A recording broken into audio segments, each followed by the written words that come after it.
What's up, cyber and crypto folks? This is the Cybersecurity and Cryptocurrency Podcast. Today is April the 19th of 2019. This is episode 68 of our podcast. Sorry, there's been a little break in my podcasting here lately. I got sick, and then, of course, the wife and kid got sick. So one thing after another, and ended up getting sick a second time as well. So it's been a hell of a couple weeks here for me, but back in the saddle and things are good now. All kinds of fun stuff over the last couple of weeks. I'm going to try to keep it as recent as I can here and not go back too far. We're going to talk a little bit about Instagram, which is also Facebook, and what they did. Also going to talk about a new bill that the government's trying to pass regarding data breaches. Talk a little bit about Apache, Microsoft Outlook email hack, the new Microsoft framework, and Amazon. On the crypto side, going to talk about Coinbase and a couple of new things they're doing. Going to talk about Albertsons. Also going to talk about the Department of Energy. Going to talk about a Korean exchange that got closed. And we're also going to talk a little bit about Bittrex and their application for a bit license. So we got a lot to get to here. I'll start in cybersecurity. I don't know if you've seen this or not. You probably have. This news came out a couple of days ago, but Facebook/Instagram stored passwords in plain text. So this is just yet another bad thing for Facebook. It's like the punches just keep coming. I don't think that they understand how bad this makes them look to, privacy-minded people. Now, of course, a lot of people just don't care, and they get on there either way, and they could give a crap. But for those of us that do care, these kinds of things they all add up to a service that I would never use. I mean, it is just one thing after another, so that's another bad one for them. So thank you, Instagram/Facebook. Typically, if you have a Facebook account, I think I don't know if they give you an Instagram account, but they integrate the two now since Facebook owns Instagram. All right, some other news here about a bill that's trying to get passed in the government. I thought this was interesting, mostly because I can't imagine this actually getting passed. So essentially, the bill says that, it's called the Warren Bill, by the way, it would send executives to jail for a data breach. Could you imagine that? So like the CEO of a company could do a year in jail if the company has a data breach. So that right there is crazy. I don't know if this will ever happen, if it'll ever get passed. Certainly something I'm going to be watching because I think it should be passed. This is definitely a big thing nowadays, and these massive corporations that are getting hacked all the time and exposing our information, somebody should be held responsible. You can think about Experian and their massive breach. I mean, it's a huge company, and then who was responsible? Who had to take the hit for it? Nobody, really, other than the people whose information got leaked. So this would certainly put some accountability on somebody at the company. So this is certainly interesting. I'm going to be watching that over the next couple months and see where that one ends up. All right, some other news here about Apache Tomcat. There's a new security flaw that allows remote code execution. So I know a lot of folks use Apache web servers. So if you haven't already, make sure you get out there and patch your Apache.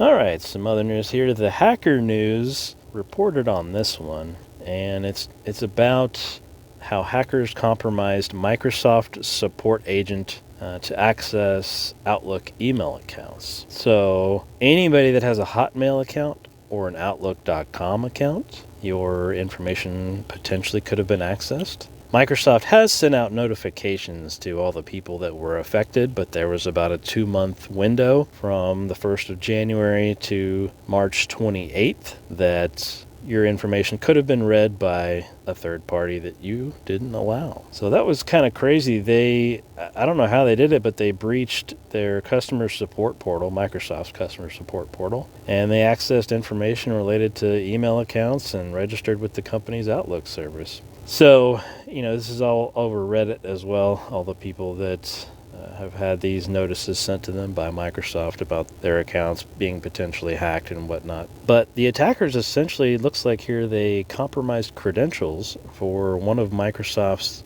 customer support agents.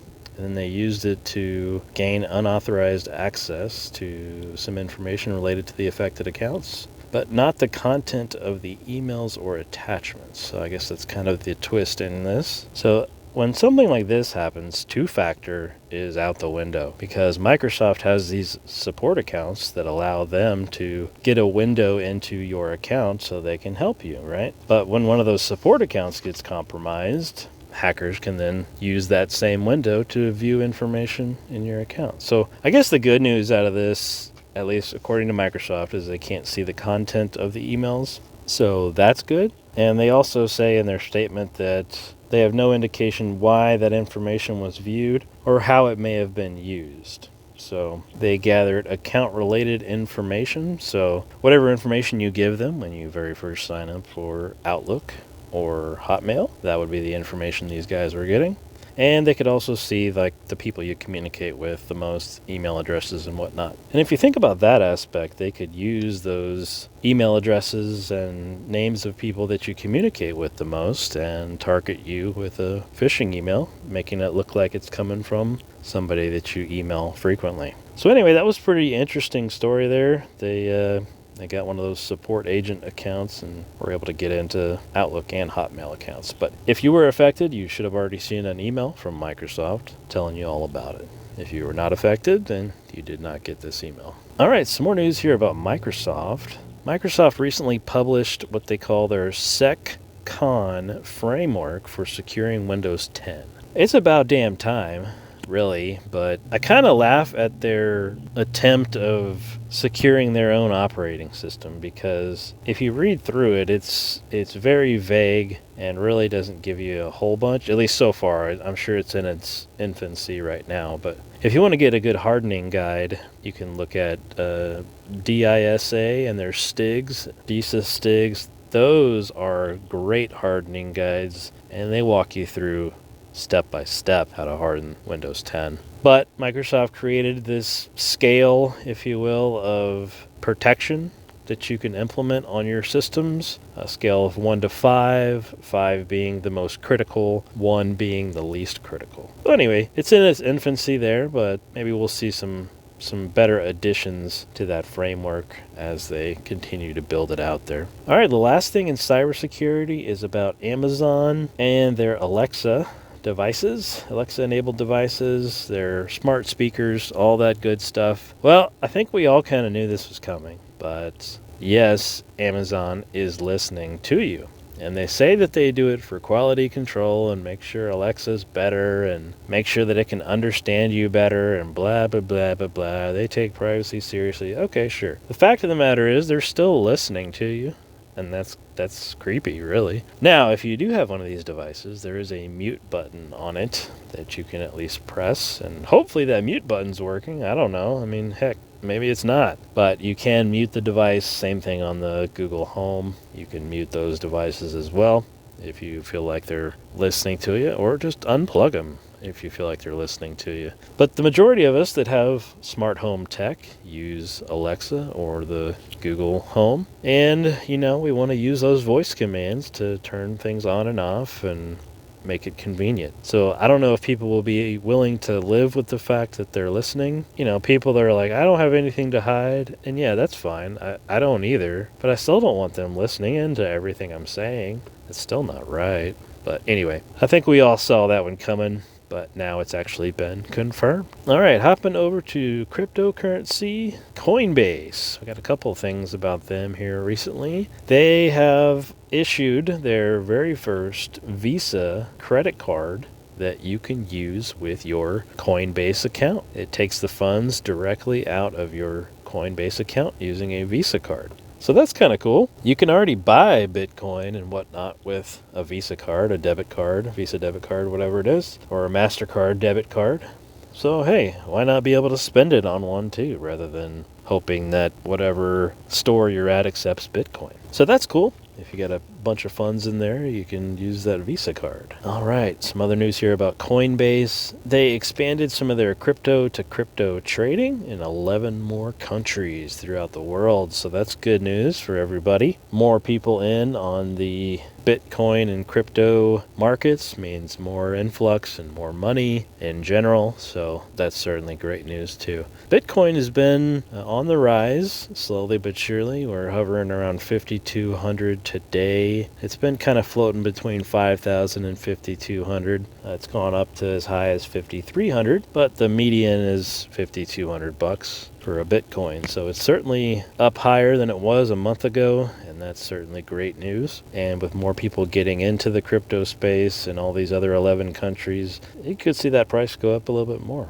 Obviously yet to be seen, but we'll see what happens there. All right, some other blockchain news. Albertsons, the grocery store, they are going to start using blockchain tech. So they've already signed up with IBM, and IBM has a product called Food Trust. It's a blockchain-based tracking system. So Albertsons is going to test this system using romaine lettuce specifically and track it from farm to store. Apparently romaine lettuce goes bad like super quickly, and that's why they're trying to track it and make sure that it's fresh and all that good stuff when they get it. So that'll be interesting to see the results of that. Albertsons did say that they would expand it if they felt that there was enough value in it. So I wonder what else you could do, like with customers, like how could you show that to the customer too? So that'll be interesting how they integrate that with the customer experience as well. You can see, hey, this romaine lettuce was picked or whatever, or cut up at X time on X day, so you know exactly how fresh it is. So hey, we'll see what happens there.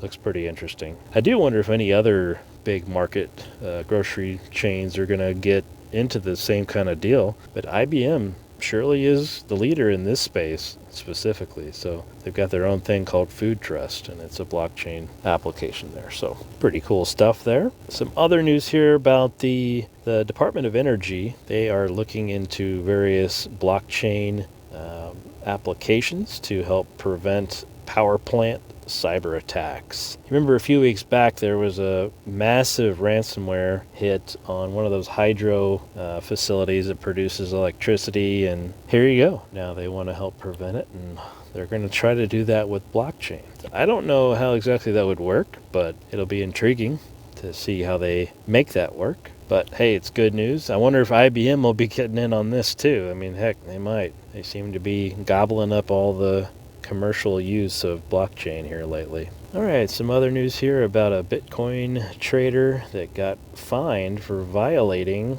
money laundering laws. FinCEN is one of the U.S. Financial Crimes Enforcement Network, FinCEN. So this is the very first time they've done this too.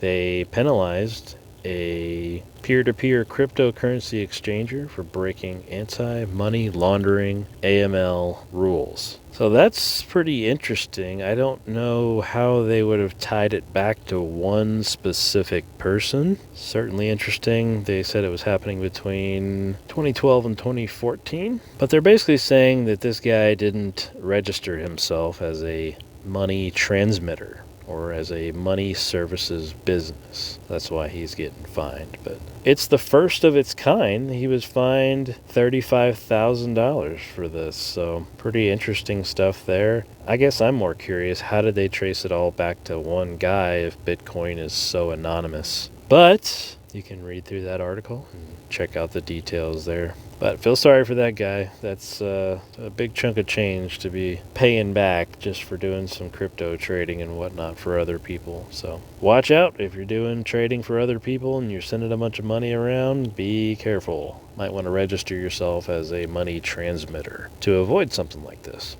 I'm sure if you do, though, they're going to tax the hell out of you, of course, or give you some other fee that you have to pay to be a money transmitter. But hey, hopefully it's less than $35K. Getting a fine. All right, some other news here about a South Korean exchange. I've never heard of these guys, but it's CoinNest, CoinNest, CoinNest. They closed their doors. There's so many of these fly-by-night exchanges, it seems like, and they're so archaic when you go to their websites. It's so clunky. It's not laid out very well. The trading is slow. The transactions are slow to deposit and withdraw. Not exactly ideal. I've been on a couple of these, and you'll send in Bitcoin and they say it could take up to 8 hours for it to show in your account. It's like, no, it doesn't. It takes maybe an hour tops. But I guess they don't refresh their systems enough. And on their side, yeah, it shows up, but to the customer, it's not in their account until about 8 hours later. So not exactly ideal for some of these fly-by-night exchanges. But one more reason to stick with the big boys like Binance, Bittrex, Coinbase. Kraken's a pretty good one as well. So the big name ones are the ones that you want to stick with when it comes to trading. You absolutely have to get on one of these smaller ones because you want a specific coin. I totally get it. But hopefully that's few and far between. All right. The last thing I've got in cryptocurrency today is about Bittrex. So Bittrex applied for what's called a bit license, and they were denied. And Bittrex essentially came out and said, we don't know why we were denied. We don't do any of the things that the New York State Department of Financial Services said that we do, and blah, blah, blah, defending themselves essentially. But Bittrex was also saying that, hey, the Department of Financial Services didn't provide any kind of guidance or framework, I guess, if you will, to adhere to. So anyway, the New York State Department of Financial Services came out and they talked about exactly what happened and exactly why they declined them. So the regulators are telling the story that, yes, they did in fact tell Bittrex numerous times about the regulatory requirements for the licenses it was trying to get, and they were provided with letters describing its deficiencies so the company could address them. And apparently they were trying to, I guess, persuade this is weird. I don't know how this is. I guess you can call it bribing or whatever. They're trying to persuade them to give them the license rather than actually adhering to the regulations and whatnot. So that's a little sketchy on the Bittrex side of things. But some of the things that they list here, they have weak customer due diligence, lack of transaction monitoring, and an absence of experienced compliance staff. So the DFS staff, they communicated with Bittrex and said, hey, you need to go fix these things. Bittrex said, yes, we will, and they just kept failing to meet those requirements. So Bittrex is still trying to be compliant and get the bit license if they can, but they're going to have to implement this transaction monitoring and several other things. So, a customer ID system where it has to, you have to hold up a picture of your ID. Coinbase did this recently where you have to send them a picture of your driver's license, send them a picture of you holding the driver's license with a note saying, the date or whatever, and that you're using it to trade on Coinbase. Well, Bittrex is going to have to do something like that as well. And then they're going to have to get some compliance folks internally to help them with this stuff. So this is a huge article about everything. So if you want to read it, you certainly can. But the Department of Financial Services went out to Bittrex here in 2019, and they were going to do a review of their Bank Secrecy Act and anti-money laundering controls and whatnot, and OFAC compliance and all that great stuff. And they once again confirmed that Bittrex still cannot meet the regulatory requirements. So Bittrex is still promising to meet those requirements, so I guess we'll just see how this plays out over the next few weeks. Certainly crazy stuff there. All right, folks, that's all I had for today. If you want to follow me on Twitter, I'm at CyberCryptoGuy, at CyberCryptoGuy on Twitter. Check me out on there. I retweet a bunch of the articles to talk about here on the show. Thanks, everybody, for listening, and have a great weekend.